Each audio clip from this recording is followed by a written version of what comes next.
amazing 15 million-year-old fish fossil found in the Australian desert. Extraordinary fossil bed in the arid grasslands of the Australian continent called McGrath's Flat really is the Langerstat that keeps on giving.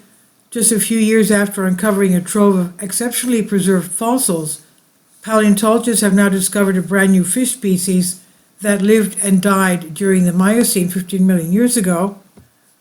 So perfectly intact is this animal that a team of paleontologists led by Matthew McCurry of the Australian Museum Research Institute could determine its coloration, and they could even see what at least one specimen devoured for its last meal, the contents of which are still in the stomach after millions of years trapped in the iron-rich rocks of the fossil bed.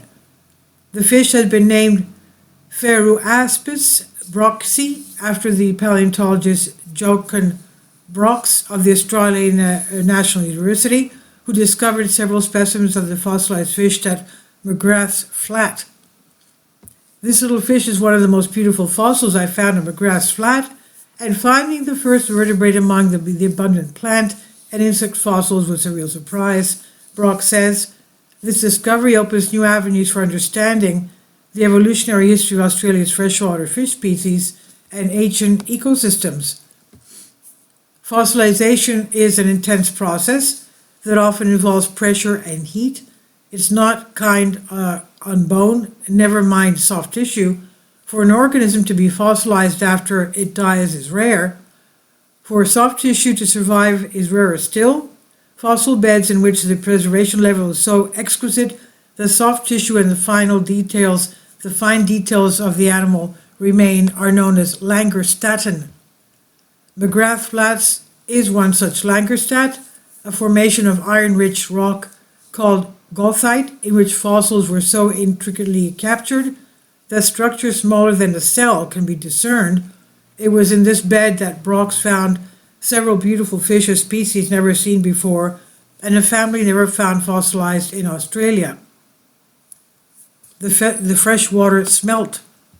And the discovery of the 15-year-old freshwater fish fossil offers us an unprecedented opportunity to understand Australia's ancient ecosystems and the evolution of its fish species. This fossil is part of the Osmeriformes fish family, a diverse group of fish species within Australia that includes species like the Australian grayling and the Australian smelt. But without fossils, it has been hard for us to tell exactly when the group arrived in Australia and whether they changed at all through time. Because the fish species were so well preserved, the researchers were able to make observations about their lifestyle. The broxy fish that was found was an opportunistic feeder that mostly dined on invertebrates. Stomach contents included insect wings and a partial bivalve shell. But the most abundant ingredient was the larvae of midges, tiny flying insects that lay their eggs in water, where the larvae grow until they are ready to enter their adult life stage. One of the fossils even shows a parasite attached to the tail of the fish, McCurry says, and this is a juvenile freshwater mussel called Glycidium. These juvenile mussels attach themselves to the gills or tails of fish to hitch rides up and down the streams. And using the powerful microscope, the researchers were able to make out tiny subcellular structures on the skin of the fish called melanosomes, which give tissues their pigment. And these reveal that the fish were darker on their backs or dorsal sides and paler on their tummies or ventral sides.